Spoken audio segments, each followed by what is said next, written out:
community, and without any further ado, let's dive right into the stories. And the first one is titled Tales of the Electric Sandwich. I apologize in advance for what will be a fairly lengthy post, but if you have the stamina to read to the end, you will learn what it is like to live sandwiched between two people who claim to have electrosensitivity and are, albeit slightly detached from reality and common sense. I should have written this 2 years ago, as that was when I moved in and shortly after experienced an intense 2-month initiation of sorts. Rewind to the summer of 2018, after the drudgery that is negotiating lawyers and chasing real estate agents. I rolled up to my newly acquired first-floor flat with a Vauxhall Corsa packed to the brim. A rolled-up mattress secured with an old leather belt shooting over the passenger side where my friend Jim and soon-to-be lodger was also seated, hunched over to avoid having his face pushed against the windscreen.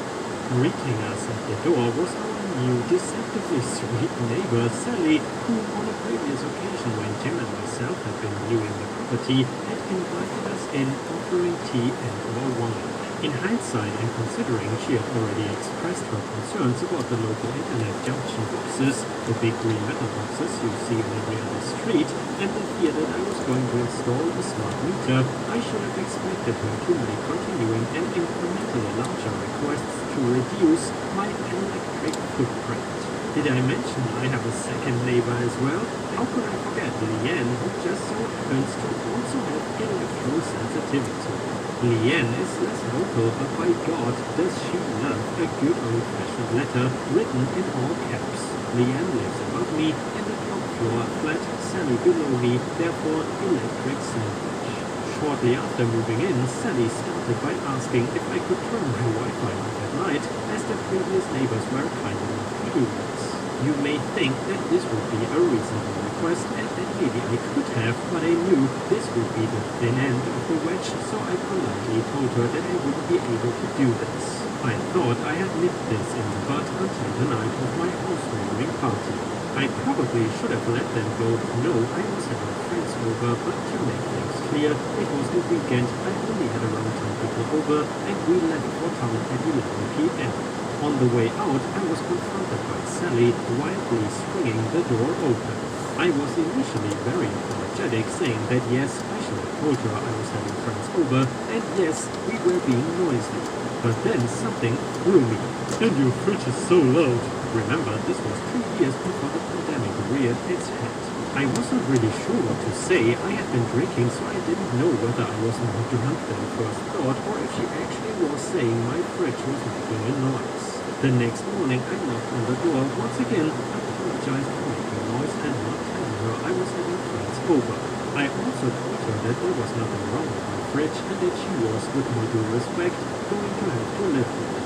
Sally quite sheepishly accepted my apology and also apologized for losing her rag. This was the thing about Sally, she was a literal Dr. Jekyll and Mr. Hyde. And guys, I suppose losing your rag is the same as losing your mind, but please correct me if I'm wrong. A bit of background on Sally before I continue. She is in her late 40s, does not work, and is on benefits for depression and anxiety. I do have a heart, therefore did have some sympathy for her. I later went through the motions of putting foam underneath the fridge, moving it to a different place in the flat on the off chance it was reverberating against some pipes. None of this worked. Fast forward a few weeks and returning back from a holiday in Spain with 3 friends and my new girlfriend, which is now my fiancé. I answered the door and Leanne is standing before me. Leanne is in her late 70s but looks surprisingly chipper, retired, and is apparently an artist. The exact details of the conversation I cannot remember, but I do remember Leanne aggressively going on to say that she was kept awake all night by my fridge and freezer and asking why I even needed a freezer. I responded, please do understand that insert comment about how having a fridge/freezer is normal and that I just cannot get rid of it. Needless to say, the conversation ended with us at odds and I had to just walk away. So begins the news. And guys, here you can actually see some of the real quotes that OP had to deal with. Number 1, Monday, we need to have a meeting. Your fridge freezer are causing a problem in this house. Vibration